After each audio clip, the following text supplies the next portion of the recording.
ഈ മോഹൻലാലുമായിട്ട് നിങ്ങൾ ജീവിതത്തില് ലാലേട്ടനുമായിട്ടുള്ള ജീവിതത്തില് ഏറ്റവും സന്തോഷം നിറഞ്ഞ ഒരു കാര്യം ഓർത്തെടുക്കാൻ പറ്റുമോ? ഒന്ന് രണ്ടാഴ്ച ഓർമ്മിച്ച് കഴിഞ്ഞതിന് ശേഷം പറയാം. അത് കളിയാക്കാൻ ഒന്ന് രണ്ട് പ്രാവശ്യം ആലോചിച്ചിട്ട് പറയാം. അതുകൊണ്ട് വെച്ചാൽ അറിയാൻ കേട്ടോ പറയാം. രണ്ടാഴ്ച ആലോചിച്ചതിന് ശേഷം ചെറിയൊരു ആലോചന പെട്ടെന്ന് തന്നെ ഒരു സാധനം പറഞ്ഞു. പെട്ടെന്ന് പറയാൻ പറ്റൂല. ഒത്തിരി ഉണ്ടല്ലേ രസകരമായ മുഹൂർത്തങ്ങൾ. നിങ്ങൾ ഈ യാത്ര ചെയ്യുമ്പോൾ നിങ്ങൾ യാത്ര ഒരുമിച്ച് ഒത്തിരി ചെയ്യാറുണ്ടല്ലോ ആ സിനിമാ സമയത്ത് അല്ലേ?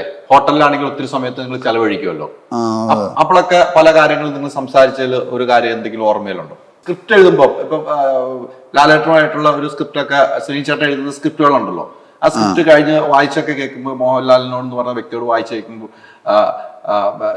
ശ്രീനി ഇത് അവിടെ നിന്നൊന്ന് മാറ്റി ഇങ്ങോട്ട് വെച്ചാൽ അത് നന്നായിരിക്കും. അപ്പം ശ്രീനി ചേട്ടൻ ലാലെ അത് അങ്ങനെ ചെയ്താൽ അങ്ങനെയൊക്കെ ഒരു സംസാരമൊക്കെ നിങ്ങൾ ഉണ്ടാകാറുണ്ടോ? ഉണ്ടാകാറുണ്ടല്ലേ? അത് ആശയവിനിമയം നടത്താറുണ്ട്. അത് ഗുണം ചെയ്യും സിനിമയ്ക്ക്. ഇങ്ങനെ കൊച്ചു പിള്ളേരെ നോക്കണേ ചേച്ചി. എന്നിട്ട് വേറെ കല്യാണം കഴിക്കണം പോലും. വേറെ കല്യാണം കഴിക്കണം പോലും. അപ്പൊ ചിരിക്കണുണ്ടോ? വേറെ കല്യാണം കഴിക്കാതിരിക്കാൻ വേണ്ടിയാണ് ഇവിടെ ശ്രമിക്കുന്നത്. ഇങ്ങനെയൊക്കെ എല്ലാം തന്നെ അല്ലേ? അപ്പൊ ഞാൻ വിട്ടു പോകില്ല. വേറെ കല്യാണം അല്ലാതെ നല്ലത് അങ്ങനെ ഇടയ്ക്ക് പറഞ്ഞോണ്ടിരുന്നത്. അപ്പൊ നല്ല ഫുഡൊക്കെ നല്ല ഫുഡ് കിട്ടുന്നത്. അതല്ലേ നമ്മള് പറഞ്ഞു വെച്ചത് ഇതല്ലായിരുന്നോ? മോഹൻലാലും ശ്രീനി ചേട്ടനുമായിട്ടുള്ള ഒരു സിനിമ വരുന്നു അല്ലെ? പല ആൾക്കാരും കൂടെ ഒന്ന് ശ്രമിക്കണം അല്ലേ? എല്ലാ ശ്രമം ഇപ്പോഴും നടക്കുന്നുണ്ട് അല്ലേ? ആഗ്രഹമുണ്ട്. അത് എന്തിനാണ് എപ്പോഴും അതാണ് ഇഷ്ടം. അതല്ലേ? പക്ഷെ അതിന് കാരണം പ്ലാനൊന്നുമില്ല. പ്ലാനില്ല. പ്രിയനൊരു പ്ലാനുണ്ട്. പറഞ്ഞിരുന്നു അല്ലേ? അപ്പൊ ഉടനെയൊക്കെ ഒരു സിനിമ വേണം നമുക്ക് അങ്ങനത്തെ. നിങ്ങളും ശ്രീനി ചേട്ടനും മോഹൻലാലും വീണ്ടും ഒരുമിച്ച്. വിനീത് ആഗ്രഹമുണ്ട്. ആർക്കാ? വിനീതിന് നമ്മുടെ വിനീതിന് ആഗ്രഹമുണ്ട്. അതായിരിക്കും ചിലപ്പോ ആദ്യം നടക്കുക. ചിലപ്പോ ചേട്ടന്റെ കൂടെ അഭിനയിച്ച ഒത്തിരി നായികമാരുണ്ട് അല്ലെ? ഒത്തിരി നായികമാരുണ്ട്. ഏറ്റവും ഇഷ്ടപ്പെട്ട നായികാരായിരുന്നു? ചേച്ചി നോക്കണുണ്ടോ കേട്ടോ? അഭിനയത്തിൽ ഉർവശിയാണ്. നിങ്ങൾ അഭിനയിച്ച സിനിമകളെല്ലാം അങ്ങനത്തെ സിനിമകളുമായിരുന്നു അല്ലെ? ഉർവശിയായിട്ടുള്ള അഭിനയിച്ച സിനിമകളിൽ പറഞ്ഞിട്ടിരുന്ന താറാവ്, തലയണ മന്ത്രത്തിൽ ഭയങ്കര രസകരമായ സീനുകൾ ഒത്തിരി ഉണ്ടല്ലോ. കഴിഞ്ഞ ദിവസം ഉർവശി ചേച്ചി എന്റെ ഇന്റർവ്യൂവിൽ കാര്യം പറഞ്ഞോളൂ ശ്രീനി ചേട്ടന്റെ തമാശകളെ കുറിച്ച്. കല്യാണ മന്ത്രത്തിലുള്ള സംഭവമൊക്കെ എന്റെ കഴിഞ്ഞ ദിവസത്തെ ഇന്റർവ്യൂ. ഇന്നലെ ഒരു പടം റിലീസായിരുന്നു ഉർവശി ചേച്ചിയുടെ. അതിന്റെ കുറെ ഓർമ്മകൾ ശ്രീനി ചേട്ടനാണുള്ള ഓർമ്മകളൊക്കെ രസകരമായ. അത്തരം ഒരു നടനില്ല. എല്ലാം ദേഷ്യത്തിലുണ്ടെങ്കിലും അത് ചിരിച്ചുകൊണ്ട് പറഞ്ഞ് നമ്മളെടുത്ത് മനസ്സിലാക്കി തരുന്ന ഒരു വ്യക്തിയാന്നൊക്കെ പറഞ്ഞു. ദേഷ്യം ഉണ്ടെങ്കിലും അത് ചിരിച്ചുകൊണ്ടായിരിക്കും പറയുന്നത്. അപ്പൊ നമുക്ക് ദേഷ്യമായിട്ട് നമ്മുടെ മനസ്സിൽ തോന്നില്ല എന്ന് പറയുന്നത്. അപ്പോ അതിന് നല്ല പരസ്യം കൊടുക്കണം. എന്നെ പൊക്കി പറയുന്നല്ലേ. എനിക്കത് ഭയങ്കര ഇഷ്ടം. എന്നെ ഇറങ്ങി പൊക്കി പറയുന്നത് അവരാണും പറയാറില്ല. അല്ല ഇപ്പൊ ശ്രീചേട്ടൻ തമ്മിലുള്ള എനിക്ക് അഭിനയത്തില് ഏറ്റവും നല്ല ഉർവശിയാണെന്ന് തന്നെ പറയുന്നുണ്ടല്ലോ. എപ്പോഴും പറയാറുണ്ടല്ലേ?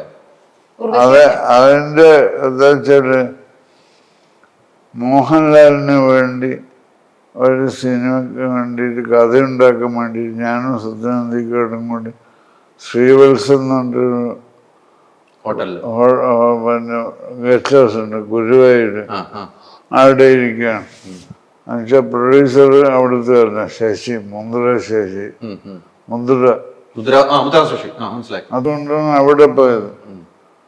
അപ്പൊ മോഹൻലാലിന് വേണ്ടിയൊരു കഥയുണ്ടാക്കി. ആ കഥ ഇന്ന് വരെ സിനിമ ആയിട്ടില്ല. എന്നെങ്കിലും ഇനിയും ആവാനുള്ള ചാൻസ് ഉണ്ട്.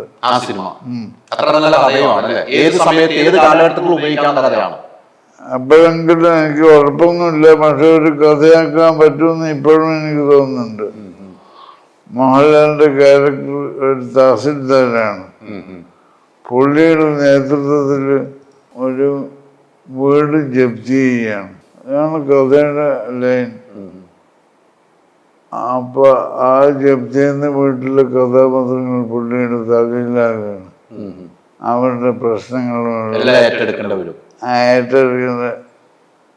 ദുരിതത്തിലേക്ക് വരുന്നതാണ്. ഇയാൾ ശരിക്കും പറഞ്ഞാൽ ഒന്നും ചെയ്താറില്ല. പക്ഷെ ഇയാളുടെ തെരഞ്ഞിട്ടുണ്ടാവും. ഇയാളെ ഉദ്യോഗസ്ഥൻ ജപ്തി ചെയ്യുമ്പോൾ ഇയാൾ വേണമെന്ന് മാത്രമേ ഉള്ളൂ. ആ കഥയില് മോഹൻലാൽ ഡേറ്റ് മാറ്റിക്കൊണ്ടേയിരുന്നു. നായിക ഉർവശിയാണ് തീരുമാനിച്ചിട്ടുണ്ട്. മോഹൻലാൽ ഡേറ്റ് മാറ്റിക്കൊണ്ടേയിരുന്നു. ഓരോ തവണ അടുത്ത മാസം അപ്പോൾ ഓരോ തവണ വേറെ പടങ്ങളൊക്കെ ഉള്ളതുകൊണ്ട്. അതെ. സത്യനന്ദിക്കാട് ഉർവശിയെ വിളിച്ചിട്ട് അവരുടെ ഡേറ്റ് മാറ്റാൻ ഇടയ്ക്കിടയ്ക്ക് പറഞ്ഞ് മടുത്ത്. മനസ്സിലായി. അങ്ങനെ ഒരു ദിവസം മോഹൻലാൽ ഡേറ്റ് മാറ്റിയപ്പോൾ പുള്ളി പറഞ്ഞു, നമുക്ക് മോഹൻലാലില്ലാത്തൊരു കഥയാലോചിക്കാം, ഉർവശിയോട് ഇനി പറയാൻ പറ്റില്ല, അതുകൊണ്ട് ഉർവശി നായികയായിട്ടുള്ള ഒരു കഥ എന്തെങ്കിലും ആലോചിക്കാന്ന് പറഞ്ഞു. അങ്ങനെയാണ് മോഹൻലാൽ എന്നെ വിളിച്ചിട്ടുണ്ട്. ആ സമയത്ത് സത്യേട്ടനോടൊന്ന് പറയുന്ന വൃത്തികേടുകൊണ്ടാണ് ഞാനപ്പോൾ പറഞ്ഞ് ഈ വിഷയം എനിക്ക് പറയാൻ പറ്റില്ല. നിങ്ങൾ തമ്മിൽ പറഞ്ഞ് തീരുമാനമെടുക്കണ്ട. നിങ്ങൾ നമ്മൾ പറഞ്ഞു തീർത്തോ? അതെ. അപ്പോൾ ഉർവശി മെയിൻ കഥാപാത്രമായിട്ടുള്ള ഒരു കഥയ്ക്ക് വേണ്ടി ആലോചിച്ചു. ഒരു ദിവസം രാമന് ഞാൻ പറഞ്ഞ ഒരു കഥ, ഒരു വരി കഥയാണ് പറഞ്ഞത്. അതാണ് സിനിമയായത്. ഞാൻ പറഞ്ഞ കഥ എന്ന് പറഞ്ഞാൽ നമുക്ക് ഇങ്ങനെയൊന്ന് ആലോചിക്കാം. ഭർത്താവിൻ്റെ വരുമാനത്തിനും അപ്പുറത്ത് ആഗ്രഹങ്ങൾ വെച്ച് പുലർത്തുന്ന ഒരു ഭാര്യ. സത്യം പറഞ്ഞാൽ അത് കൊള്ളാമെന്നാണ്. അവനെ അത് നമുക്ക് എടുക്കാം. ഒറ്റ വരിയാണ്. ആ കഥ ഇപ്പൊ എല്ലാവർക്കും ഇത് പേര് വരാതെ പ്രേക്ഷകർക്ക് മനസ്സിലായി ആ സിനിമ ഇപ്പൊ തന്നെ. അതെ. ഞങ്ങള് ഇന്ന് കഥ പറഞ്ഞ് അത് കഴിഞ്ഞിട്ട് 10 ദിവസത്തിനകം ഷൂട്ടിങ് തുടങ്ങി. തിരുവനന്തപുരത്ത്. ഗുരുവായൂരിൽ നിന്ന് നേരെ തിരുവനന്തപുരത്ത് ഷൂട്ടിങ് തുടങ്ങി. അത്ര പെട്ടെന്ന് അതിൻ്റെ കഥയുടെ ലൈൻ, കാരണം ചില കഥകൾ അങ്ങനെയാണ്, പെട്ടെന്ന് ഇത് കഥ വന്നു കഴിഞ്ഞാൽ നമ്മൾ കൂടുതൽ ആലോചിക്കാതെ തുടർന്നുള്ള സീനുകൾ എങ്ങനെ ഇത് ഉണ്ടാവണം എന്നുള്ളതും കൂടി തെളിഞ്ഞു വരും മനസ്സിൽ.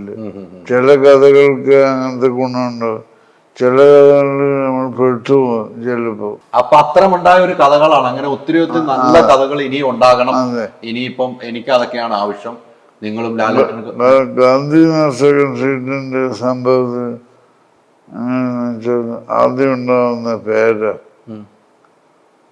അവര് സത്യന്റെ മുകളിൽ ചെന്നിട്ട് ഞാൻ പറഞ്ഞു, ഒരു കോളനി, അവിടെ പല തരത്തിലുള്ള കഥാപാത്രങ്ങൾ, കള്ളുമുടിയന്മാർ, പെൻഗ്ലിൻ, അവിടെ എഴുതുന്ന ആള്,